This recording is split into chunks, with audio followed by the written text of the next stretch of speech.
everyone. Um, this is my last lecture video for the final term, because I'll be discussing the last topic, which is global demography. Okay, anyway, before I go on, I would like to make some changes in the activities that I assigned to you on the previous lesson, which was on the media and the globalization of media. Okay, so if you recall, I told you to make a poster, but this time I'm giving you two options. Okay, first option is, of course, you have to make a poster. Okay, the same thing. For option 2, you can make a one-page essay on the positive or negative effects, or both, on the social media on a short size bond paper. Okay, 1/2 size inch margin on all sides. Okay, double space. Okay, font size. So the font style should be Calibri. Font size is 11, and it should be in MS Word format. Okay, you can send your essays, okay, via my email. Okay, when you do send your essay, please put your name, okay, on your your email. Okay, so this is my email. Okay, so take note of that.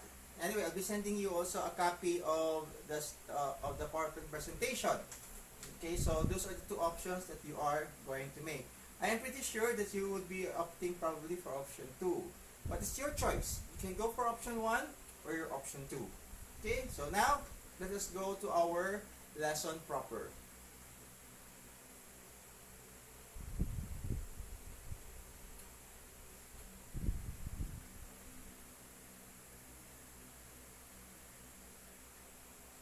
Okay,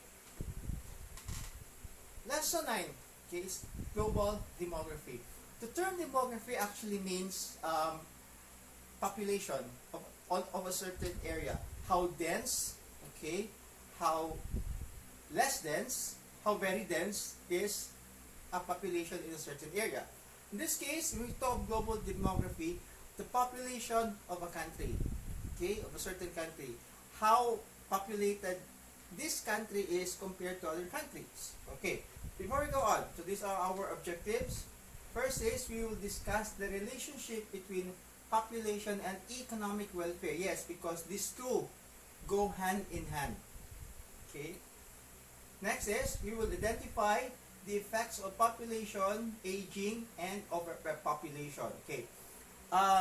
There are countries whose population is actually aging. Okay, I'll discuss it later on. And then, of course, you will differentiate the constructing positions over reproductive health, which is there are a lot of views about the reproductive health. Okay, now, there are different views of family life depending on where the family is settling. Okay, it could be rural or urban on the setting. However, there are common things about their views. Okay, first common thing is, when couples are asked why they have children, usually their answers are almost about their feelings. Okay, the answers really is centered more on their emotions. Okay, so for most, having a child is a symbol of a successful union. Yes, that's true. Soon, you will also be going into this stage in your life. Soon enough. But not now. Study first. Study first. Study first. Okay. It ensures the family will have a successor or generation that will continue its name, kinship, preserve, and the family story continues. Okay. That's the common views of both rural and urban families, and urban families on the views of having children. Okay. A few, however, worry much strain a child can bring to the household as he or she competes for the parents' attention, and in reverse, how much energy the family needs to shower its love to an additional family member. So this is where sometimes families think of how much children should they have. Okay?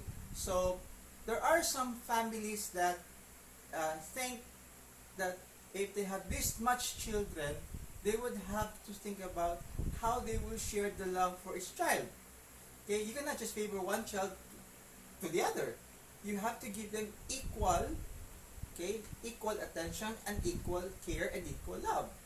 Okay, at the same time, having children also, you have, before you have to have this number of children, you have to plan it right away, because it also has to do something with your economy as far as your family is concerned.